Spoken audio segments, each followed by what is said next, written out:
Topic 6.2 Gauss Theorem. Concept of electric flux. Electric flux is the product of electric field intensity E and area A normal to the electric field intensity. If the electric field intensity E is uniform over an area A, the electric flux phi equals EA. Gauss theorem. The net electric flux through any closed surface is equal to 1 over epsilon times the net electric charge within that closed surface.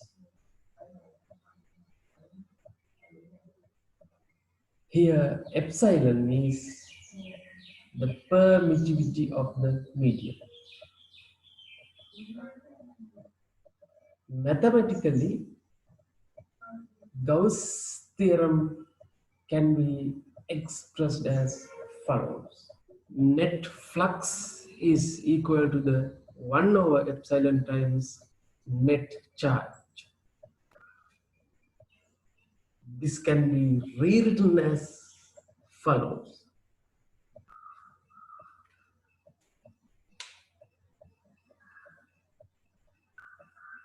Finding electric field intensities using Gauss theorem. Around a point charge, Q is a positive point charge, S is a Gaussian surface of a spherical shape whose center is at the positive point charge. R is the radius of a spherical Gaussian surface. Using Gauss principle, we can write as follows. The expression we get for electric field intensity is similar to that of the expression we get from Coulomb's law.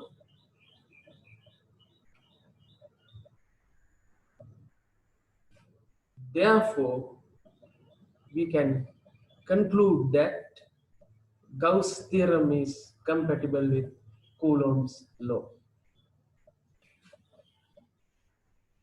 The graphical representation of this relationship will be as follows.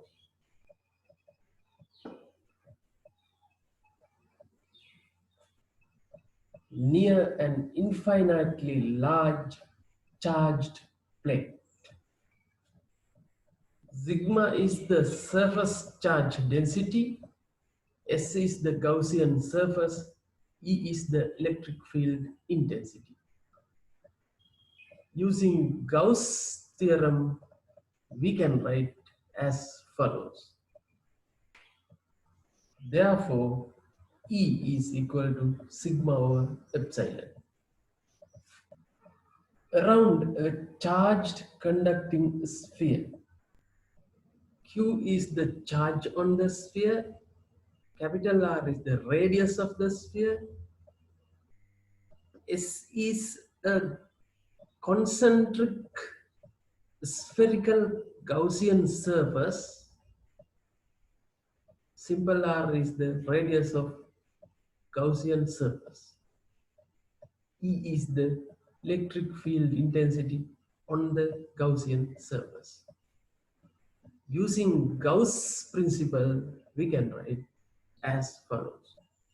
Electric field intensity outside the sphere comes as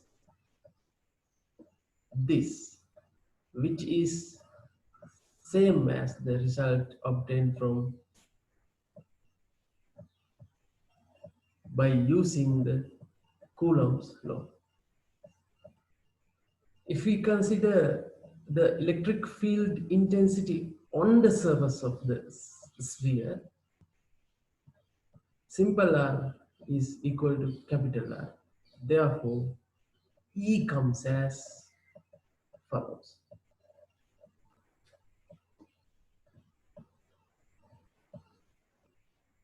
If we consider a Gaussian surface, which is a concentric spherical surface whose radius is less than capital R, then we can see that the net charge inside the Gaussian surface is zero, which leads to the result that electric field intensity inside the charged conducting sphere is also zero. Graphical representation of those results can be shown as follows.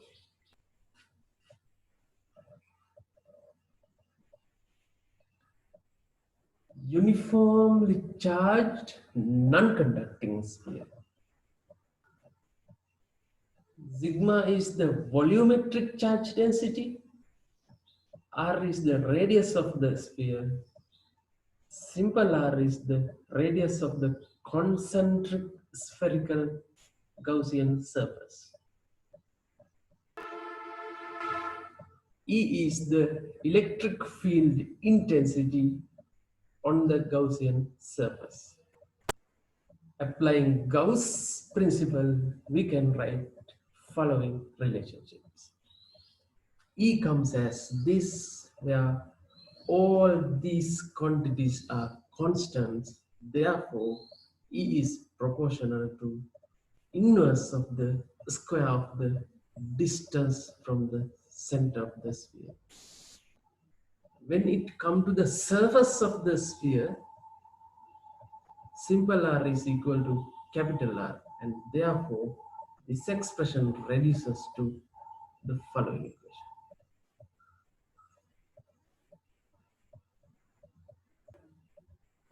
If we consider Gaussian surface within the sphere, we can find the electric field intensity inside the sphere.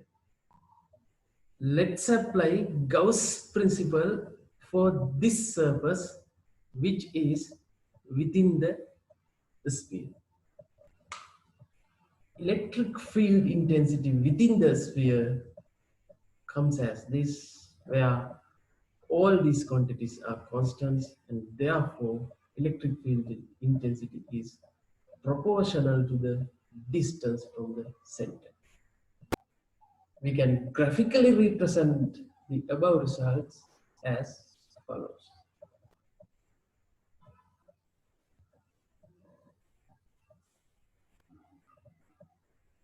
Electric field intensity at a distance r from an infinitely long charged thin wire. Sigma is the linear charge density. S is the Gauss surface, which is a concentric cylinder with the wire whose radius is r and height is h. E is the electric field intensity. By using Gauss principle, we can write as follows.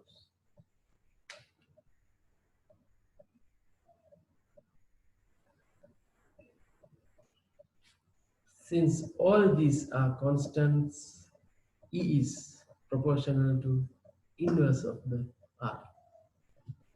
We can graphically represent this relationship as follows.